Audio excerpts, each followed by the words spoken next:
नमस्कार, आप देख रहे हैं भारत 24 और आप बात करेंगे सबसे पहले आसमानी आफत की, जिस तरीके से तबाही कदम कदम पर अपने सिर्फ और सिर्फ निशान छोड़कर चली गई है। रोते बिलखते चेहरों को भी आपने देखा। जिस तरीके से आज जो तस्वीरें सामने आई सहस्त्रधारा की, वहां पर सोमवार की देर रात बादल फटने से बड़े पैमाने पर नुकसान होने की सूचना है। स्थानीय जनप्रतिनिधियों के मुताबिक मुख्य बाजार में मलबा आने से 2 से 3 बड़े होटल्स, कई सारी दुकानें पूरे तरीके से क्षतिग्रस्त हो चुकी हैं।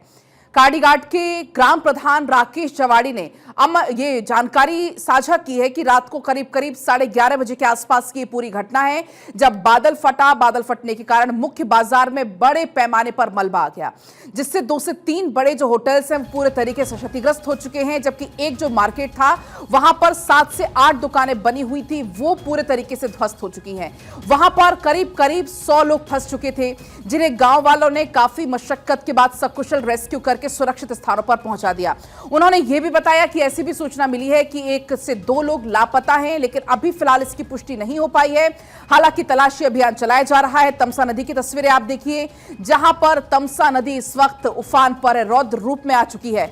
बादल फटने की वजह से कई जगह पर भारी बारिश होने के चलते टपकेश्वर मंदिर में शिवलिंग तक पूरे तरीके से डूब चुका है।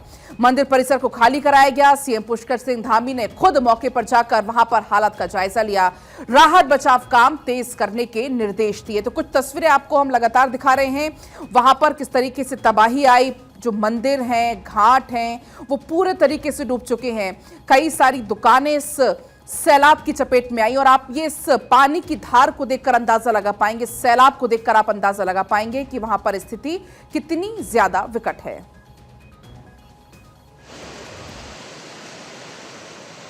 25-30 स्थानों पर सड़क पूरी तरह से बह गई है। घरों को बहुत नुकसान हुआ है, सरकारी संपत्तियों को नुकसान हुआ है और पूरा जनजीवन अभी अस्त व्यस्त है। उसको सामान्य करने के लिए सभी प्रयास किए जा रहे हैं। बहुत सारे संपर्क मार्ग कट गए हैं।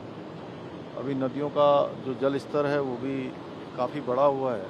पुल भी खतरे की जद में, आप देख रहे होंगे। ये हमारा सोंग और बांदल पर बांदल 2 नदियां यहाँ पर मिलती हैं, तो इस पुल को भी खतरा हो गया है। इसका जल स्तर कम होगा। हम लोग सभी विभाग हमारे युद्ध स्तर पर काम कर रहे हैं, सभी कोऑर्डिनेशन कर रहे हैं। आज आदरणीय प्रधानमंत्री जी ने भी प्रातःकाल सारी जानकारी ली है, उन्होंने चिंता व्यक्त करी और हर प्रकार से हमको आश्वासन दिया है। आदरणीय गृह मंत्री जी ने भी कि हर समय राज्य में जो आपदा आई है, आज देहरादून में जो बड़ी जल भराव और बादल फटने से नुकसान हुआ है, उसके बारे में आकलन किया है। मैं उनका भी धन्यवाद भी करता हूँ और हमारा प्रयास है कि हम हर प्रकार से जो आपदा पीड़ित हैं, आपदा प्रभावित हैं, उन सभी को हम लोग हर प्रकार से जो है सहायता करके जनजीवन को फिर से पुनः लाने के लिए सभी विभाग हमारे युद्ध स्तर पर काम कर रहे हैं। तो आपने सीएम धामी को सुना। हर एक विभाग इस वक्त युद्ध स्तर पर काम में जुटा हुआ है। जितने भी बाढ़ पीड़ित हैं, हम उनके साथ खड़े हैं। हर एक संभव मदद हम उनकी कर रहे हैं। और सुबह से जो तस्वीरें भी सामने आ रही हैं, हम देख रहे हैं, जिसमें सीएम धामी लगातार ग्राउंड जीरो पर मौजूद हैं। और ये तस्वीरें आप देखिए, तमसा नदी में किस तरीके से सिर्फ और सिर्फ आपको ये तेज धाराएं, सैलाब नजर आएगा। इस वक्त तमसा नदी उफान पर है, रौद्र रूप देखने को मिल रहा है। काफी ज्यादा विकट परिस्थिति इस वक्त आप देख पाएंगे। मंदिर पूरे तरीके से डूब गया है। एक हनुमान जी की मूर्ति आप वहां पर देख पाएंगे, वो भी यहां पर पूरे तरीके से डूब चुकी है। और वहीं इस परिस्थिति में देहरादून में भारत 24 की टीम लगातार ग्राउंड जीरो पर मौजूद है। पल पल के हाल आप तक हम पहुंचा रहे हैं। इस घटना में कितना नुकसान हुआ है, इस रिपोर्ट में आपको दिखाते हैं। देहरादून के सहस्त्रधारा में तबाही का मंजर हर जगह नजर आ रहा है और यहाँ आप देखेंगे तो देव हिल्स के नाम से ये 5 मंजिला होटल था, जो पूरी तरह से तबाह हो गया है, टूट गया है। इसमें करोड़ों रुपए का सामान था। नीचे इसमें दुकानें थी छोटी छोटी, जहां आपको नजर आ रही होंगी कि यहाँ जो दुकानों में रखा सामान था वो पूरी तरह से तबाह हो चुका है, खराब हो चुका है। पूरा जो होटल था 5 मंजिला, वो भर कर नदी के तेज बहाव की वजह से नीचे गिर गया। कुछ लोग थे उस वक्त इसमें, लेकिन पहले ही वो सचेत हो गए और उसके बाद जैसे ही पानी आया, फ्लड आया, वो एकदम निकल के यहाँ से भाग गए। भैया अंदर ही मौजूद थे। उसमें क्या नाम था आपका? अभिषेक जी, कैसे पता लगा आपको ये फ्लड हुआ और आप अंदर ही थे उस वक्त? क्या रहा? हाँ, हम उस टाइम पे डिनर कर रहे थे और सोने के लिए हम जा ही रहे थे, बट इस दौरान हमको थोड़ा मतलब आवाज सी महसूस हुई। ऊपर शायद बादल फटे थे, तो हम टाइम रहते समय रहते निकल गए, 5 लोग थे हम। उसके बाद 10 मिनट बाद ये पूरा होटल ध्वस्त हो गया आपका। देखिए, ये जो इसी होटल में रुके हुए थे, डिनर करने के बाद सोने के लिए जा रहे थे, लेकिन जैसे ही नदी के तेज बहाव की आवाज आई, पत्थरों की आवाज आई और अपने साथियों के साथ, 5 साथी अंदर थे, साथियों के साथ निकलकर होटल से बाहर आए। उसके ठीक 10 मिनट बाद ये पूरा जो होटल था 5 मंजिला, इसमें 18 कमरे थे, ये भर भरा कर नीचे गिर गया। और आप देखेंगे तो देखिए सामान जो है, तमाम कांच का सामान और अंदर जो खिलौने थे वो लगातार यहाँ पड़े हुए हैं। इस तरह के खिलौने यहाँ ये आपको नजर आ रहे होंगे कि किस तरह से जो भारी नुकसान है वो हुआ है। अंदर पूरा सामान यहाँ आपको दिखेगा, जो बच्चों के खिलौने हैं, दुकानदार का जो सामान था वो पूरी तरह से नीचे तबाह हो गया है, सब टूट गया है, सब बर्बाद हो गया है। और ये मंजर यहाँ के सिर्फ एक दुकान का मंजर है। इसके अलावा आप आगे अगर पूरा देखेंगे होटल में तो ये चारों तरफ आपको यहाँ इसी तरह का मंजर नजर आएगा। पूरा सामान जो है तबाह हो गया है। होटल के अंदर तमाम सामान था। देखिए ये इधर सोफा है, बेड है, ये रखे हुए थे जो टूट गया है पूरी तरह से। तो कुल मिलाकर यहाँ जो मंजर है तबाही का वो हर तरफ आपको नजर आ रहा होगा। बड़े से बड़े होटल, तमाम रेस्टोरेंट वो पूरी तरह से तबाह हो गए हैं। यहाँ चारों तरफ आपको देखिए सामान बिखरा नजर आएगा। इस तरह का सामान यहाँ पड़ा हुआ है। ये सारा सामान इनका तबाह हो गया है। तांबे के ये कुछ शोपीस हैं वो यहाँ गिरे हुए हैं। सोफा आपको यहाँ पूरी तरह से नजर आएगा। काउंटर देखिए ये पूरा टूट गया है। तो इस तरह से अंदर होटल के तमाम सामान रखा हुआ था जो पूरी तरह से यहाँ टूट कर तबाह हो गया है। तो यहाँ जो स्थानीय लोग हैं उनका ये कहना है कि इस तरह का जो नुकसान यहाँ हुआ है उसकी कैसे भरपाई होगी, कैसे जो एक पर्यटक स्थल था, सहस्त्रधारा का बड़ा पर्यटक स्थल था, उसको कैसे दोबारा तैयार किया जाएगा ताकि यहाँ पर टूरिस्ट हैं वो आ सके। इस तरह का मंजर यहाँ होटल के अलावा पूरे इस मार्केट में आपको नजर आ रहा है कि चारों तरफ जो पानी है, मलबा है वो यहाँ नजर आ रहा होगा। होटल के जो होटल मालिक हैं या तमाम जो दुकान मालिक हैं वो यहाँ पहुंच रहे हैं, यहाँ एक-एक करके आ रहे हैं, यहाँ के मंजर को देख रहे हैं, कोशिश ये कर रहे हैं कि फिर से इस जो तबाह हुआ पूरा सहस्त्रधारा तबाह हुआ है उसको कैसे आबाद किया जाए, उसके लिए कोशिशें की जा रही हैं। एनडीआरएफ, एसडीआरएफ की टीमें पहुंची हुई हैं जो रेस्क्यू में जुटी हुई हैं, लेकिन जो चीजें तबाह हुई हैं, जो टूटे हैं होटल, जो गिर गए हैं, उनको दोबारा खड़ा करना एक बड़ी चुनौती हो सकती है। देहरादून से अपना सहयोगी रिंकू प्रजापति के साथ पंकज राणा, भारत 24। से वहां पर सिर्फ और सिर्फ अब बर्बादी के निशान बचे हुए हैं। जो होटल्स वहां पर बनी हुई थी वो पूरे तरीके से वहां पर तबाह हो चुकी हैं। अगर हम बात करें उत्तराखंड की तो उत्तराखंड के बाद अब बात एक और राज्य यानी कि हिमाचल की कर लेते हैं, क्योंकि वहां पर भी कुछ ऐसी ही तस्वीरें लगातार सामने आ रही हैं। हिमाचल प्रदेश में क्योंकि बारिश ने फिर कहर बरपाया है। बीती रात जो बारिश हुई उससे राजधानी शिमला, मंडी और अन्य इलाकों में बहुत ज्यादा तबाही हुई है। शिमला में 141 मिलीमीटर बारिश दर्ज हुई जो कि बहुत ज्यादा है। जगह जगह भूस्खलन से राज्य में सैकड़ों सड़कें, बिजली और ट्रांसफार्मर पूरे तरीके से बंद हैं। ये तस्वीरें आपको हम सहस्त्रधारा की लगातार दिखा रहे हैं, किस तरीके से वहां पर हालात बने हुए थे। आपने देखा भी हमारे रिपोर्टर की रिपोर्ट वहां से कि वहां पर सिर्फ और सिर्फ आपको तबाही के, बर्बादी के निशान नजर आएंगे। तमाम ऐसी जो होटल्स थी या कुछ घर वहां पर थे वो पूरे तरीके से बर्बाद हो चुके हैं। आपने देखा कि वहां पर जो महिलाएं हैं वो रोती बिलखती हुई भी नजर आ रही हैं, क्योंकि लगातार ये जो मॉनसून है वो कैसे कहर बनकर सामने आ रहा है। सहस्त्रधारा का जो मुख्य बाजार है वहां पर मलबा आ गया, दुकानों में मलबा घुस गया। जो 3 बड़े बड़े होटल्स थे वो पूरे तरीके से नेस्तनाबूद हो चुके हैं।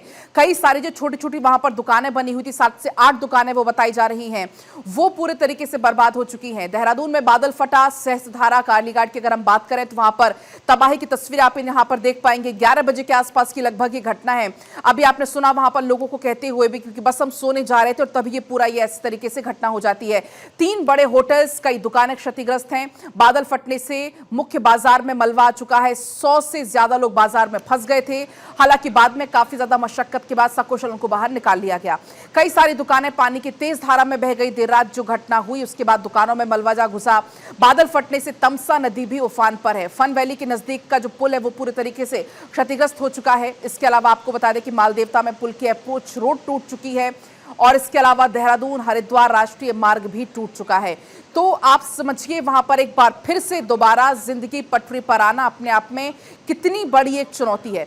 ऐसे में अगर हम बात करें देहरादून के सहस्त्रधारा की तस्वीरें आपको वहां से लगातार दिखा भी रहे हैं, लेकिन अगर हम मौसम विभाग की चेतावनी का जिक्र करें तो 21 सितंबर तक उत्तराखंड में भारी बारिश की चेतावनी मौसम विभाग की तरफ से जारी की गई है। ये तस्वीरें आप देखिए, तस्वीर देखकर आप अंदाजा लगाइए कि जो लोग वहां पर रहते हैं उनके लिए कितनी ज्यादा मुश्किलों का सामना उनको करना पड़ रहा है। लेकिन अभी भी 21 सितंबर तक उत्तराखंड में भारी बारिश की चेतावनी है।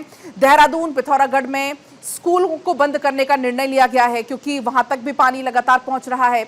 इसके अलावा देहरादून समेत चमोली, चंपावत, ये वो इलाके हैं जहां पर तेज बारिश को देखते हुए येलो अलर्ट जारी किया है मौसम विभाग ने। उधम सिंह नगर, इसके अलावा बागेश्वर, नैनीताल में भी हालात कुछ ऐसे ही हैं, वहां पर भी येलो अलर्ट जारी किया गया है। कुछ और जिलों में भी तेज बारिश की संभावना लगातार मौसम विभाग की तरफ से जताई जा रही है क्योंकि आपने देखा कि कल जो रात को तेज बारिश हुई उसकी वजह से कितनी ज्यादा तबाही का मंजर वहां पर देखने को मिला है। लेकिन एक बड़ा सवाल यह भी है कि आपको यह जानना जरूरी है कि बादल कैसे फटते हैं, वो भी हम आपको बताएंगे क्योंकि फिलहाल ये तस्वीरें देखिए, रेस्क्यू ऑपरेशन वहां पर चलाया जा रहा है। देहरादून में जब बादल फटा तो आप देखिए दुकानों को भी पूरी तरीके से ये क्षतिग्रस्त कर चुका है। बादल फटने की घटना में एक शख्स का शव बरामद हो चुका है। कुछ और लोगों के बाढ़ में बहने की आशंका है। आपको बता दें कि देहरादून में एसडीआरएफ की टीम, एनडीआरएफ की टीम लगातार राहत बचाव काम में जुटी हुई। तस्वीर देखकर आप अंदाजा भी लगा पाएंगे, जो लोग वहां पर फंसे हुए थे उनको वहां से निकालकर सुरक्षित स्थानों पर पहुंचाया जा रहा है। आप देख रहे हैं कि काफी यहाँ पे क्लाउड बर्स्ट है, जिस कारण की काफी जो है नुकसान हुआ है लोगों का, घर का। बाकी यहाँ पे जो है सूचना ज्यादा, सिर्फ 3 लोगों के यहाँ पे दबे होने की सूचना प्राप्त हुई है, बाकी सब और किसी का कोई नुकसान नहीं है। जैसा कि आप देख रहे हैं पीछे पहाड़ पूरा जो है लगातार आ रहा है। अभी यहाँ पर इनको ढूंढने के लिए सर्च ऑपरेशन चलाया जा रहा था, पर अभी सर्च ऑपरेशन को रोकना पड़ा है क्योंकि यहाँ पर जो है ऊपर से सारा मलबा और साथ में जो है पानी भी काफी तेजी से आ रहा है, जिस कारण की जो यहाँ पर कार्य करें उनके लिए भी खतरा पैदा हो सकता है। तो आपने सुना कि वहां पर सर्च ऑपरेशन चलाना भी अपने आप में बहुत बड़ी चुनौती है क्योंकि लगातार ऊपर से मलबा नीचे की तरफ आ रहा है। लेकिन इसी बीच हमारे जो रिपोर्टर हैं पंकज राणा, वो लगातार ग्राउंड जीरो पर मौजूद रहे और उन्होंने चश्मदीदों से क्या कुछ बातचीत की है, वो बातचीत भी आपको हम सुनाएंगे। लेकिन आप इन तस्वीरों को देखकर अंदाजा वहां पर लगा सकते हैं कि इस वक्त स्थिति कितनी ज्यादा विकट है। लेकिन एनडीआरएफ, एसडीआरएफ की टीमों की मौजूदगी वहां पर लगातार। आपको सुना देते हैं एक बार चश्मदीदों का क्या कुछ कहना है।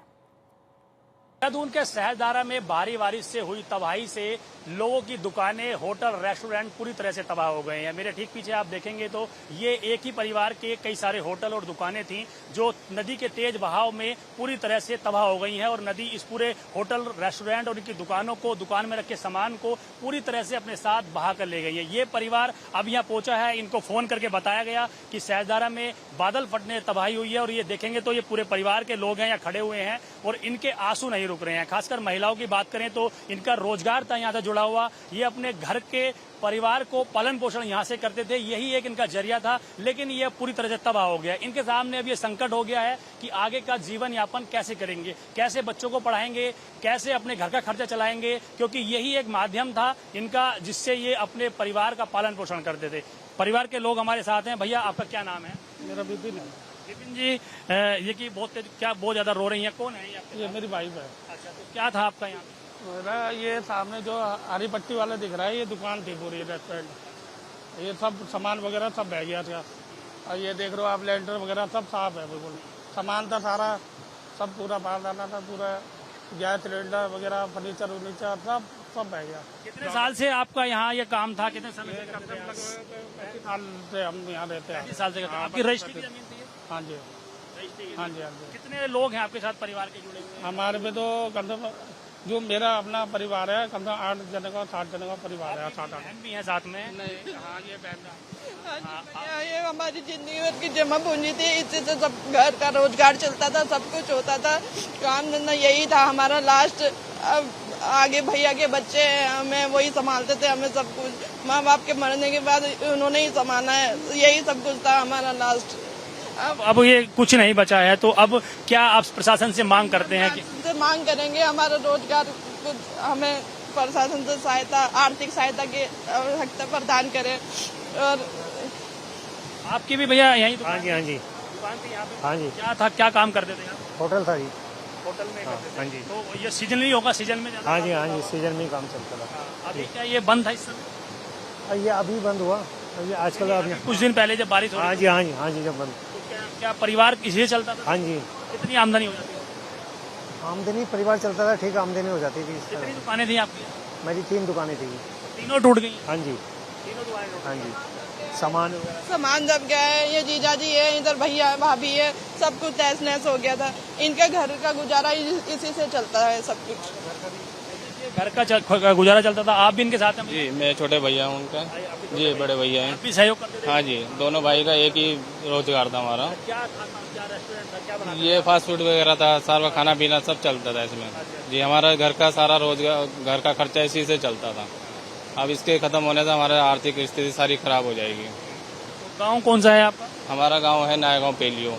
नए गाँव का बेंगलुरु। तो देखिए, नए गाँव के लोग हैं, यहाँ से 15 से 20 किलोमीटर दूर वो गांव है और यहाँ इनकी रजिस्ट्री की जमीन थी। काफी समय पहले इन्होंने जो जमीन थी वो इसलिए खरीदी थी कि ये एक पिकनिक स्पॉट है और यहाँ बड़ी संख्या में टूरिस्ट आते हैं और इनके परिवार का पालन पोषण यहाँ से हो पाएगा। लेकिन नदी ने इनके पूरे सपनों को चकनाचूर कर दिया, सारे सपने इनके तबाह कर दिए और नदी ने पूरे जो इनका होटल, इनकी दुकानें, इनको रेस्टोरेंट थे, वो पूरी तरह से इसमें समा गए हैं। तो अब इनके सामने भविष्य का संकट ये खड़ा हो गया है कि कैसे अपने परिवार का पालन पोषण करेंगे, कैसे बच्चों को शिक्षा देंगे, कैसे आगे अपना जीवन यापन करेंगे। इस तरह की समस्या इनके सामने खड़ी हो गई है। प्रशासन से इनकी मांग है कि जो इनका पूरा ये तबाह हुआ है, जो व्यवसाय इनका खत्म हुआ है, उसके लिए कुछ सरकार इनकी मदद करे ताकि आगे फिर अपने जीवन को चला सकेंगे। देहरादून से अपने सहयोगी रिंकू प्रजापति के साथ पंकज राणा, भारत 24। तो ये होटल संचालक पूरा परिवार था जो कि अब काफ़ी इस वक्त निराशा में था, क्योंकि उनकी जो होटल है वो पूरे तरीके से यहाँ पर बह चुकी है सैलाब में। ये तस्वीरें आप देखिए, बल्कि ना सिर्फ उत्तराखंड में, आपने देखा कि हिमाचल से भी लगातार बादल फटने की कुछ ऐसी ही तस्वीरें सामने आ रही हैं और वहां पर भी सिर्फ और सिर्फ तबाही का मंजर है। आपको याद होगा कुछ दिन पहले, सबसे पहले धराली से ये तस्वीर सामने आई थी, वहां पर भी बादल फटने की वजह से मुश्किल से 30 से 35 सेकंड में सब कुछ बर्बाद हो गया था।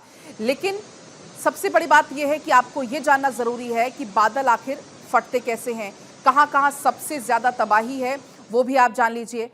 मुख्य रूप से पहाड़ी इलाकों में ज्यादा घटनाएं लगातार हो रही हैं। पहाड़ नमी वाली हवा के लिए एक बड़ी बाधा है। दरअसल बड़ी मात्रा में जलवाष्प जब एक ही जगह पर जमा हो जाते हैं तो ये नम हवा किसी ऊंचे पहाड़ से टकरा जाती है। टकराने के बाद नम हवा तेज गति से ऊपर उठती है। ऊपर उठने पर हवा तेज गति से ठंडी होती है और उसी के बाद ये पूरी घटना होती है। गरज वाली आंधी से अनुकूल ये पूरा यहाँ पर माहौल बनता है। ऐसे में जलवाष्प बहुत जब तेजी से संघनित एक स्थान पर हो जाता है तो पानी की बूंदों के संघनित होने से बादल का घनत्व भी बढ़ जाता है। तो ऐसे में टकराने के बाद ये जो नम हवा होती है वो बहुत तेज गति से ऊपर उठ जाती है।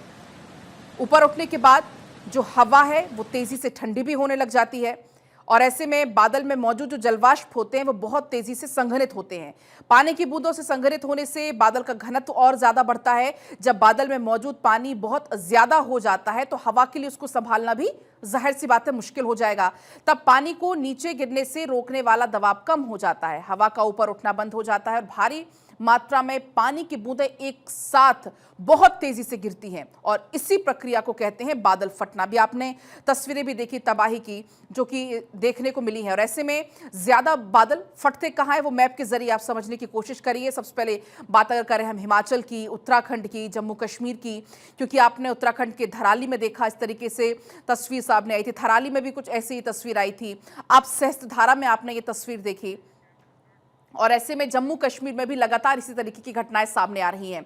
अब चूंकि हम आपको बता भी रहे हैं मैप के जरिए कि ये बादल फटने की घटनाएं पहाड़ी पर सबसे ज्यादा क्यों होती हैं और कौन कौन से ऐसे राज्य हैं जहां पर अब तक सबसे ज्यादा बादल फट रहे हैं। ऐसे में मुख्य रूप से ये जो घटनाएं होती हैं वो होती हैं पहाड़ी इलाके में। तो ये वो राज्य हैं जहां पर सबसे ज्यादा बादल फट रहे हैं। बात करें उत्तराखंड की, हिमाचल की या फिर आप बात कर लें जम्मू कश्मीर की, वहां पर ऐसी घटनाएं सामने आ रही हैं। और बादल फटने की घटनाएं पहाड़ों पर इसलिए ज्यादा होती हैं क्योंकि जो घनत्व होता है जब बहुत ज्यादा हो जाता है तो अचानक से हवाओं के लिए संभालना वो बहुत मुश्किल होता है और तभी अचानक से बहुत तेज जब पानी की बूंदें जमीन पर गिरती हैं उसे ही बादल फटना कहते हैं। और लगातार जो तबाही की तस्वीरें हैं वो भी आप देख रहे हैं।